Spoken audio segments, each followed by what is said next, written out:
சிந்து பைரவில இன்னைக்கு மகாவோட ஸ்னேகாவோட பிளான் எல்லாம் நடந்துச்சா இல்லையான்னு பார்க்கலாம் வாங்க. ஐஸ்வர்யா ஊத்துன எண்ணெயில வலிக்கு விழுந்துடுறாங்க மகா. இடுப்பு வலிக்குதுடா அப்படின்னு கத்துறாங்க. எசக்கி வந்து, ஐயோ நம்ம பிளான் போட்டது இடுப்புக்கு இல்ல நெஞ்சு வலிக்குதுன்னு சொல்லுக்கா அப்படின்னு சொல்றாரு. உனக்கு இடுப்பு வலிக்கலக்கா நெஞ்சு வலிக்குதுன்னு எல்லாத்துக்கிட்டையுமே சொல்றாரு. சிவாவோட அப்பா உடனே, என்னடா நீ அவளே இடுப்பு வலிக்குதுங்கிறா, நீ நெஞ்சு வலிக்குதுங்கிற, எங்கதான் வலிக்குது அப்படின்னு கேக்குறாரு. சிவா பதறி போய் வந்து மகாவை தூக்குறாரு. அன்னபூர்ணி பார்த்துட்டு, யார் என்ன எங்க ஊத்துனா அப்படின்னு கேக்குறாங்க. ஐஸ்வர்யான்னு சொன்னோன்னே எந்த பதிலும் சொல்லாம அமைதியா இருக்காங்க. சுமங்கலி பூஜை நடக்கும்போது இந்த மாதிரி அபசகுணமா எதுவும் நடக்கக்கூடாது. இன்னைக்கு சுமங்கலி பூஜை வேணாம், இன்னொரு நாள் வச்சுக்கலாம் சிவா, நீ அம்மாவை ஹாஸ்பிட்டல் கூட்டிட்டு போய் என்னன்னு பாரு அப்படின்னு அன்னபூர்ணி சொல்லிடுறாங்க. சிவாவும் மகாவை கூட்டிட்டு அங்க இருந்து போறாரு. அன்னபூர்ணி அதுக்கப்புறம் சிந்து பைரவி கிட்ட, இன்னைக்கு சுமங்கலி பூஜை வேணாமா, நம்ம இன்னொரு நாள் வச்சுக்கலாம், வந்தவங்கள வெறும் கையோட அனுப்ப வேணாம், அவங்களுக்கு கொடுக்கறத கொடுத்து அதுக்கப்புறம் அனுப்பலாம் அப்படின்னு சொல்லிடுறாங்க. சத்யராஜ் கிட்ட திரும்பி, உங்களுக்கு ஒன்றும் வருத்தம் இல்லை இல்லைன்னு அப்படின்னு கேட்குறாங்க. ஐயோ அதெல்லாம் ஒன்றும் இல்லைம்மா, மகா என்னன்னு பார்க்கட்டும் அப்படின்னு சொல்லிடுறாரு. சிந்துவும் பைரவியும் சேர்ந்து வந்த எல்லாத்துக்குமே சாரி பூ எல்லாம் கொடுத்து வழி அனுப்புறாங்க. இசக்கி எப்படியோ இன்னைக்கு சுமங்கலி பூஜை நடக்கல அப்படின்னு ரொம்பவே சந்தோஷப்படுறாரு. ஆக மொத்தம் இங்க மகா போட்ட பிளான் சக்சஸ் ஆயிடுச்சு, என்ன இடுப்பு தான் உடஞ்சிருச்சு. அதுக்கப்புறம் ஸ்ட்ரெயிட்டா ஸ்னேகாவோட பர்த்டே பார்ட்டியை காட்டுறாங்க. பயங்கரமா டெக்கரேட் பண்ணி ரொம்ப பெருசாவே செலிப்ரேட் பண்றாங்க. சிவா மகா ஐஸ்வர்யா 3 பேருமே பர்த்டே பார்ட்டிக்கு வர்றாங்க. மகாக்கு பயங்கர மேக்கப். ஸ்னேகாவோட அப்பாவும் வந்து வந்தவங்களை வரவேற்கிறாரு. சரிம்மா அப்புறம் என்ன, சிவாவோட சேர்ந்து கேக்கை கட் பண்ணிடலாம் அப்படின்னு சொல்லிட்டு கட் பண்றதுக்கு போறாங்க. கேக்கையும் கட் பண்ணி ஃபர்ஸ்ட் அவங்க அப்பாவுக்கு ஊட்டுறாங்க. அடுத்து சிவாக்கு ஊட்ட வரும்போது அவருக்கு ஒரு ஃபோன் கால் வந்துடுது. யாரோ ஒரு பேஷண்ட் கால் பண்ணி, அவருக்கு செஸ்ட் பெயின் ரொம்ப ஜாஸ்தியா இருக்கு டாக்டர், எனக்கு பயமா இருக்கு அப்படின்னு சொல்றாங்க. ஒரு நிமிஷம் அப்படின்னு ஸ்னேகா கிட்ட சொல்லிட்டு அவரு தனியா போயிடுறாரு. அதுக்கப்புறம் ஸ்னேகா மகாக்கு ஐஸ்வர்யாக்கு எல்லாத்துக்கும் கேக் தர்றாங்க. அது முடிஞ்சதுக்கு அப்புறமா, உங்களுக்காக ஒரு கிஃப்ட் வாங்கி வச்சிருக்கேன் அப்படின்னு ஸ்னேகா சொல்றாங்க. பர்த்டே யாரு செலிப்ரேட் பண்றாங்களோ அவங்களுக்கு தான் கிஃப்ட் தருவாங்க, இவங்க என்னடானா எல்லாத்துக்கும் கிஃப்ட் தராங்க.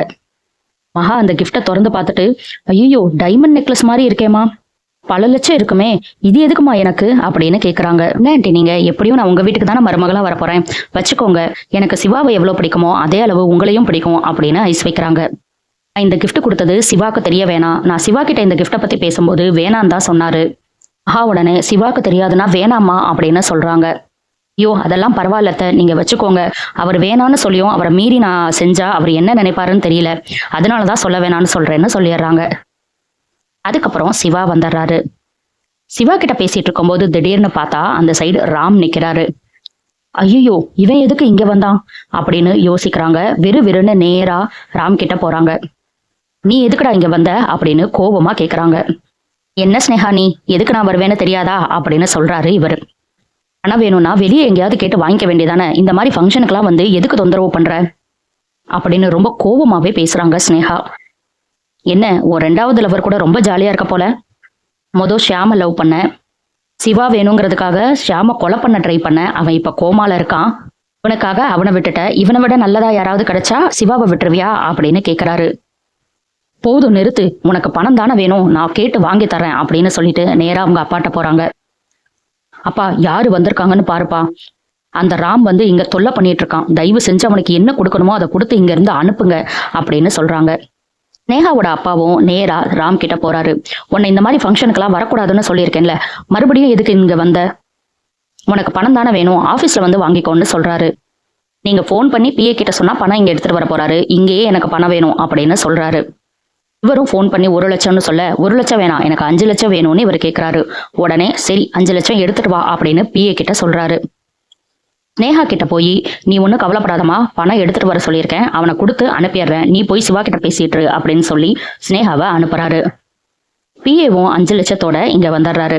அதை ராம் கிட்ட கொடுத்துட்டு, இனிமேல் நான் உன்னை இங்க பார்க்கவே கூடாது, கிளம்பிடு அப்படின்னு சொல்லிடுறாரு.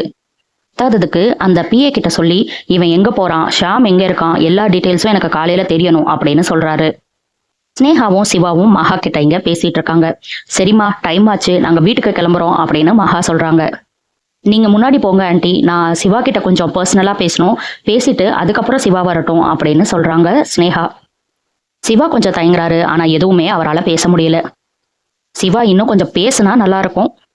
மகாவும் ஐஸ்வர்யாவும் அங்க இருந்து கிளம்பிடுறாங்க. ஸ்னேகாவோட அப்பா வந்து ஸ்னேகா கிட்ட, நான் அவனை ஃபாலோ பண்ண சொல்லியிருக்கேம்மா, அவன் எங்கே இருக்கான் எப்படி இருக்கான்னு எல்லாத்தையும் பண்ணி நான் அவனை பார்த்துக்கிறேன், நீ ஒன்றும் கவலைப்படாத, நான் கிளம்புறேன்னு சொல்லிட்டு அவரும் கிளம்பிடுறாரு. கரெக்டாக சிந்து சிவாவுக்கு கால் பண்ணுறாங்க. ஒரு நிமிஷம் சிவா யோசிக்கிறாரு. சிந்து அப்பா காலில் விழுந்தது, அவர் பேசினது எல்லாத்தையும் யோசிக்கிறாரு. ஸ்னேகா டக்குன்னு அங்கே வந்துடுறாங்க. சிவா, உனக்காக நான் ஒரு gift வச்சிருக்கேன், அதை உன்கிட்ட தரணும், வா போலாம் அப்படின்னு கூப்பிடுறாங்க. சிவா தயங்கணும்னு, ஏன் சிவா இவ்வளோ தயங்குற, யாருக்காக பயப்படுற, உங்க அம்மாவே ஓகேன்னு சொல்லிட்டாங்க.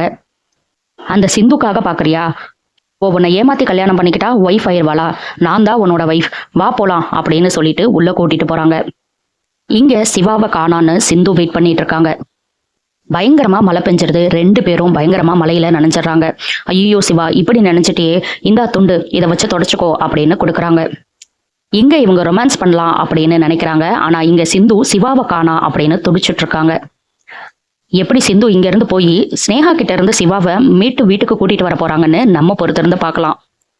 அடுத்தடுத்து சிந்து பைரவில என்ன நடக்குதுன்னு தெரிஞ்சுக்க சப்ஸ்கிரைப் பண்ண மறந்துடாதீங்க.